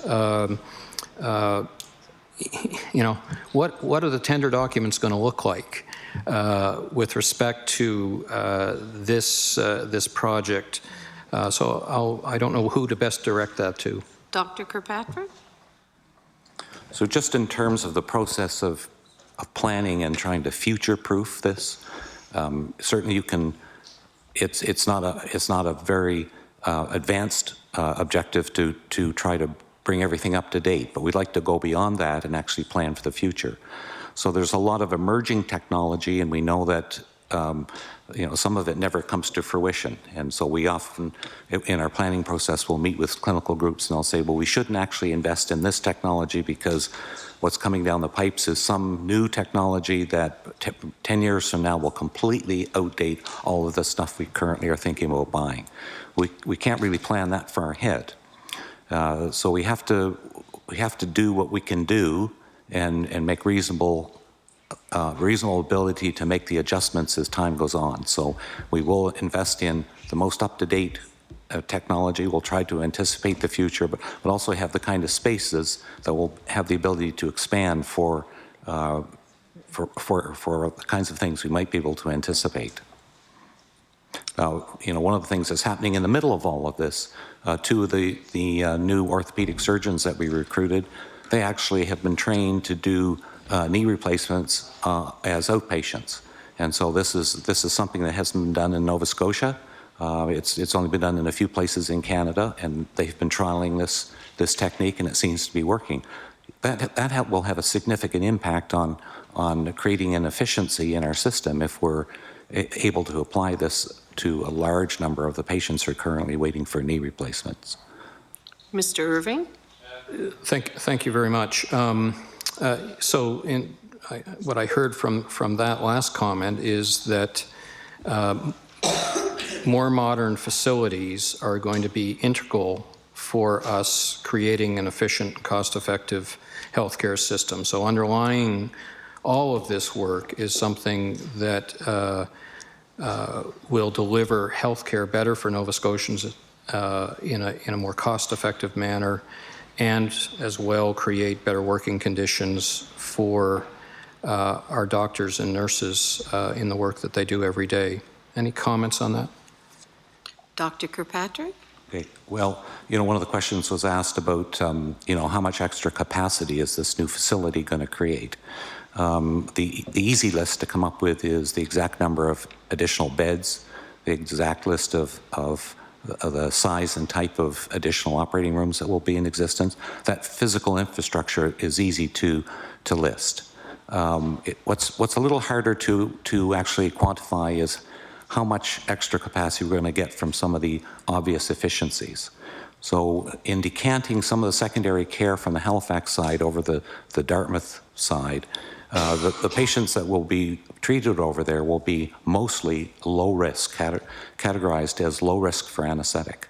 And so when you have a facility that deals mainly with low risk patients, you can be much more efficient. You can move them through the system much more quickly than if you have a mixture, as we do now on the Halifax side, of very, very sick, high-risk patients mixed in with low-risk patients. So there's a kind of an efficiency that we anticipate from that, but it's very difficult to put a number on. Okay. Mr. Jessup. Thank you, Madam Chair. Referring back to Dr. Kirkpatrick's opening remarks, and I quote, "During recruitment interviews, candidates ask about this project with great anticipation," end quote. Could our Chief of Surgery please elaborate on how this infrastructure redevelopment lends itself favorably to doctor recruitment? Dr. Kirkpatrick? Okay, so unlike some disciplines like primary care in the province, if we have an opening in surgery, we usually don't have any difficulty attracting candidates. In fact, we may have as many as 10 applicants for a position. So when we look at the applicants, like any employer, you want to choose the very best one. It turns out the very best ones very often have lots of offers. And so they want to work in a place that's modern, has the equipment they're going to need as they think about their future over the next 30, 35 years. And they need to be in a facility that's not going to crumble and disappear out from underneath them. Mr. Jessup. Thank you. Thank you for that. Back to Dr. Kirkpatrick's opening remarks. Quote, "Renovations at the Hants Community Hospital were completed last year, and we exceeded our first year targets of doubling the number of surgeries performed compared to the previous year," end quote. That's a definitive piece of evidence that improvements to healthcare infrastructure can have a significant impact on the quality of healthcare in Nova Scotia. And Dr. Kirkpatrick, through the chair, you go on to refer to, excuse me, trying to rush through 6 minutes here. By consolidating QE2 functions at one site, we'll be eliminating 3,500 patient transfers. Can you elaborate on that in the context of how that lends itself to quality improvement in Nova Scotia? Dr. Kirkpatrick. So if one of you had a bowel obstruction tonight, you wound up in the emergency room, and you had to have surgery, you'd go upstairs to the operating room at the Halifax Infirmary, you'd have your operation, and then probably within 12 hours, you'd be put in an ambulance and sent to the Victoria General Hospital. That's because the general surgery service is spread across 2 different sites. There's just simply not enough room at the Halifax Infirmary to have all of what they do at that site. And so that's very inconvenient for patients. It's not very comfortable to, after surgery, to be put in an ambulance and sent down the road. And they wind up in a different environment with different caregivers, and it tends to delay their processing overall. So it's a very inefficient model. In addition to that, the surgeon who comes to operate on you might be working at the VG and have commitments there. You're waiting in the emergency room. It may take several hours for them to get over to see you, to assess you. And so it's not a very efficient model having services spread across 2 sites. Many of us have worn out an awful lot of shoes walking that 0.5 kilometer between the 2 sites. Mr. Jessup.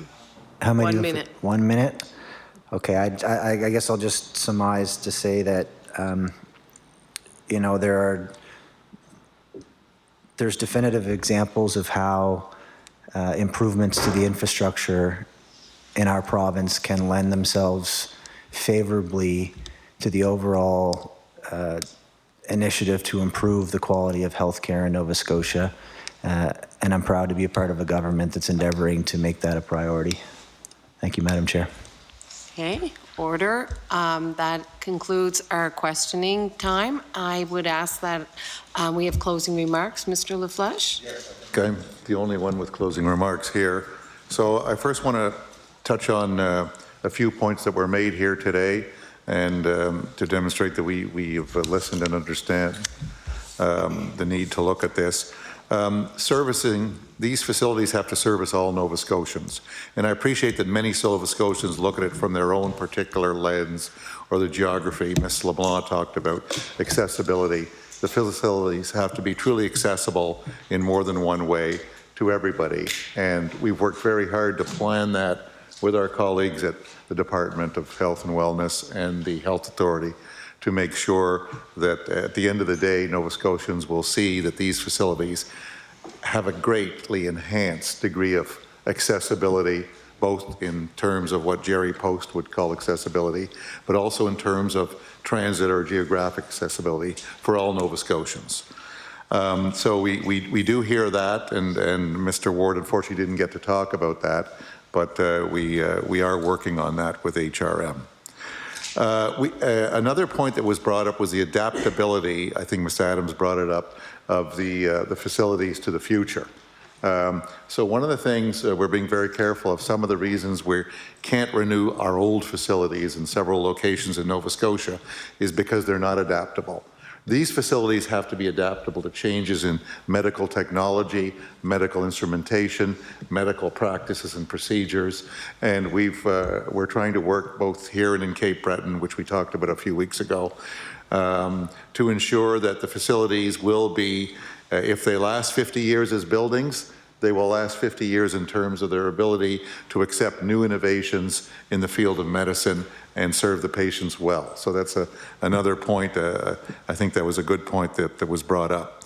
Communications, I take the point from Ms. McFarland that communications are things that we can communicate all we want, but if there's no reception on the other end, we have to do a better job. So we've got to get out there and do a better job. To that end, I was speaking with the new CEO of the Cape Breton Partnership, and I hope I've secured an invite to go up there and meet with the partnership members and deliver in every different way. If we have to go right to the site, if we have to go to Pictou, New Glasgow, if we have to go to Yarmouth, talk to the people as opposed to just putting up websites. They serve a purpose for a certain generation, but maybe not for everybody. So we have to go communicate directly to the people. We've got to do a better job of that.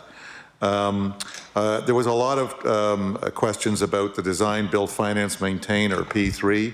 Of course, we've done a lot, as John said, of design, build. That's something we're very familiar with. We have done a number of design, build, finance, and a number of design, build, finance, maintains. So, and there was a talk about expertise. Well, we do have an expertise, but we're putting out, someone said $2 billion here, $500 million in Cape Breton. We've got art galleries, we've got schools, we've got other museums, etc. We're doing a lot of work, so we do need a lot of extra expertise brought in. It's not that we lack basic expertise, and I know my staff are very proud of the expertise they have, and but we have to bring in more. We've talked the last time we were here about the potential shortage of workers, construction workers in Cape Breton. You know, so we are challenged in Nova Scotia in terms of the population and our ability to do these projects in a timely fashion so we can deliver these services for Nova Scotians. The design, build, finance, maintain is an option that we feel will deliver potentially a quicker result and a better fiscal result. If it turns out that they don't, we're not ideologically wed to things. So we've done a lot of work, as John said, in the background to ensure that we have the right numbers, and when we get the answers to the RFSQs and then shortlist and then get the RFPs out and we get the results in, we'll find out whether that's true or not. And hopefully we can move ahead as quickly as possible. But where a design, build, finance, maintain is not appropriate, we haven't done them. So you notice we've done a mix, as John said, of both in the $2 billion here in Halifax. Some is traditional build, some is design, build, finance, maintain. We've tried to do the mix such that we get the best values and the quickest results for Nova Scotians. So I want to thank the committee very much for inviting us here today. We would be willing to brief in person any of the committee members at any time if they need to know, or any of the other 1, 2, 3, 4, 5, 6, 7, 8, 9, 42 MLAs. Did I get that right? 41, because we have a vacancy. 41 MLAs at any time. Thank you very much. Okay. Thank you. And we look forward to updates and communication about the progress of the bill. You may leave the chamber, and we'll give you a few minutes.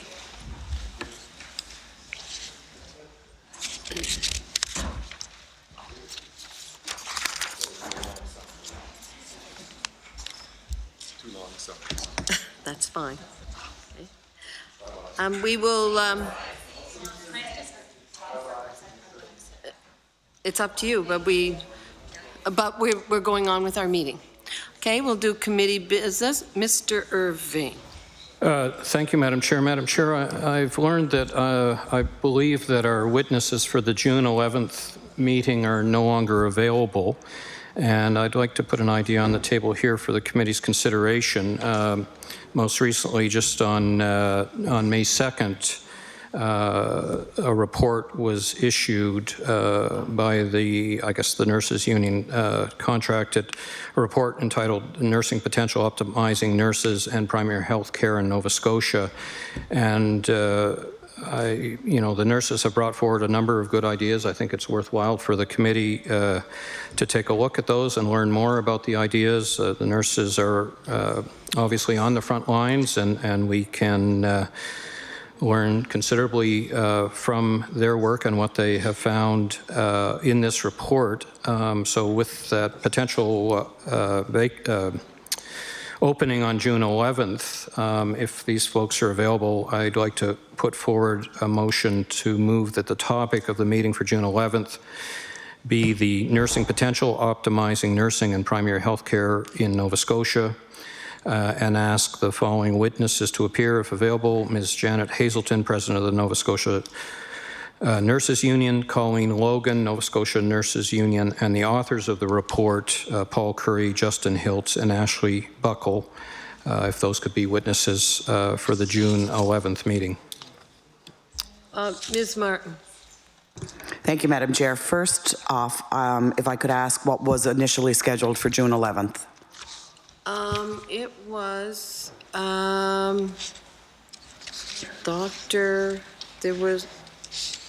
there was a Dr. David Anderson, Dean of Medicine at Dalhousie. It's been moved to August 13th. He wasn't available. Okay. And what was the topic? I don't have the topic here. Do you know the clerk? Ms. Kavanaugh. From memory, I believe it was Dalhousie Medical School and its role in sustainable health care. They approached me late last week and said that he had a time conflict and asked if he could come later in the summer. Okay. Ms. Martin. As well, I'm wondering if this report that my colleague speaks of, if that is the NSGEU survey that was put out to nurses. No, this is the report that was released last week by Ms. Hazelton and, is that correct, Ms. McFarland? You had requested, you had sent a letter. Do you remember you would have received a letter from Ms. McFarland? Yes. Yes. Did you want to speak to this? No? Okay, we have a motion on the floor. Yes, you may. Ms. McFarland. I just want to say that I'm very pleased to hear this. We had hoped that perhaps we could get them in sooner. But given the timelines, I'm in favor of the next meeting, calling in the 3 witnesses that my colleague has just mentioned, as indicated in the letter of May 8th that I wrote, identifying that I felt that it was extremely important to have them in here. I think that, again, our committee collectively together, it's part of our responsibility to have them come in and for us to understand the 35 recommendations, and perhaps there is 1 or 2 out of those recommendations that we as a committee will all agree on, that is, a no-brainer and makes common sense to put forward to send off to Minister Delory, and that perhaps they could be implemented immediately to make obviously healthcare better in Nova Scotia. So I just want to say thank you so much for identifying my request of May 8th. Ms. Martin. Can I amend the motion? Or can We'll have to vote on. So I would like to ask a question then. Okay, sure. If we could include the NSGU and their report from the nurses in this. That, I don't know what report you're speaking of, maybe some. We spoke about it in detail in the House. A survey that the nurses did. A survey? Yes, that the NSGU put out. Ms. McFarland? I just want to comment on that. I think that is a fabulous idea to bring them in at a later date. I just feel that these 35 recommendations need to be dealt. We only have 2 hours. We know, just given today as an example, that we just can't get all of our questions in. I would love to be able to see that next meeting dedicated solely to the report on the 35 recommendations, so that hopefully we can have an action plan that we can actually put forward. No disrespect, I agree that at some point they should be brought into. Yeah, and there may be some overlap. You'll learn with the report too, that it would probably be the same people surveyed in both reports. But Ms. LeBlanc? Just to be clear, I don't think it's possible to make an action plan. I think this is a great idea, by the way, but I don't think an action plan can actually be made for the province if we don't include all of the nurses. And so NSGEU represents some nurses, NSNU represents the other nurses, and so we need to hear from them all if we're going to be, if the point of the meeting is to develop an action plan going forward, then we should be able to hear from all nurses at the same time. Well, I don't know if this committee's mandate is to develop action plans. Our motion on the floor is to have the nurses' report brought forward to the committee. At a next agenda-setting meeting, you could add the NSGU for it, and they would have the floor to themselves or something. Can we not propose an amendment and then have that voted on and then go back to the Pardon? Maybe we should have a motion. Well, we have a motion on the floor. Like, if there's a motion on the floor, can we propose an amendment and then we vote on the amendment and then we go back to the regular motion? Yes. Maybe we can have unanimous consent to extend the meeting. We're running. Do we have unanimous consent? Okay. Thank you. Okay. So the clerk? My mic's not on. If there's a motion on the floor and somebody proposes an amendment, first you agree on whether or not to amend the motion, and then, if it passes, you vote on the amended motion. If you don't agree to accept the amendment, then you just vote on the original motion. Okay. So we agree to allow the amendment, and then we vote on that amendment? No? We have to agree to the amendment? Yeah. Okay. Okay. We will put the amendment. Ms. LeBlanc. So I would like to propose an amendment to the motion, which is to add the NSGU, or a representative from the NSGU, to be included in the witnesses for that meeting. So there is a motion on the floor to amend the original motion to include the NSEGU nurses. NSEG. NSGEU Nurses Survey? No, just a representative. Just a representative from the NSGEU at the next meeting. All those in favor? Aye. Opposed? Nay. The motion is defeated. The original motion is on the floor. All those in favor? Aye. Opposed? The motion is carried. Our next meeting will be the nurses' report. And we have two pieces of correspondence that I don't know if they were in your package or not. One was from the Department of Transportation, Infrastructure and Renewal.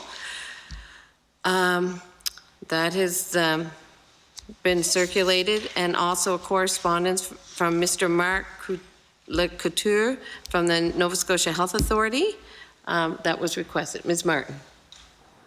To be clear, what was sent from Mr. Lacoudre is not what was requested in the meeting.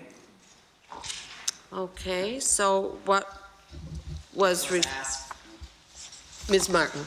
It was asked in the meeting that all members of the group for making decisions for healthcare in Cape Breton, whether that be community members, politicians, facility staff, just regular everyday people, be included in that list, and we've only gotten the physician leads. We've asked for everybody on any committee for healthcare redevelopment in Cape Breton. Okay, so could we ask the clerk to contact Mr. Lacour and ask for that other information? Okay, and he agreed? Okay, thank you. Is there any other business? There being no other business, we will have our next meeting on Tuesday, June 11th from 1 until 3 o'clock, and our topic will be the nursing report. This meeting is now adjourned.